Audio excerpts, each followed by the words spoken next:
In order to become the best sniper in the special forces, the man was told to separate all kinds of beans by their colors. This needed a lot of patience and good eyesight. The man spent 3 days and 3 nights to separate all the beans. Then he lay on the ground and laughed and laughed. This scared the guards at the gate. The instructor was worried that something was wrong with the man's mind, so he went in to check on him. To his surprise, the man had already finished the test. He also remembered the number of 5 kinds of beans. The instructor was amazed, but he himself did not know the answer. So he came up with another hard problem. He asked the man to thread a needle through a rice grain. If the man could thread through 3 rice grains in a row without breaking them, it would mean his training was successful. The man quickly started to thread the needle through the rice grains. He only needed to thread through 3 grains to pass the test, but he wanted to challenge himself. He actually made a necklace out of the rice grains. In this way, he passed the test. At this time, the man was doing target practice. He quickly counted the targets in front of him. Everyone was shocked. So the leader of the special forces decided to focus on training him.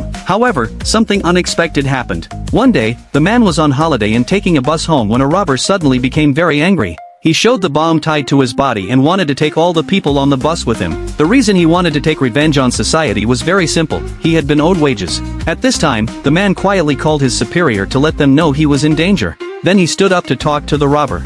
He said that his family was very rich and volunteered to be the robber's hostage, so he used himself as the price to save the other passengers on the bus. He also stayed and talked with the robber. He learned that the robber had an old mother who was very sick and needed money badly. It was out of desperation that he had hijacked the bus. At this time, the man told him to go to his father's company to work, which could solve the problem of money. He also told the robber not to do anything foolish, or his mother would have no one to take care of her. This made the robber give up the idea of killing himself. So after he got off the bus with the man, he was arrested by the police. The man also helped take care of the old mother. His colleagues all praised him for doing a good job. If it were you, would you volunteer to be a hostage?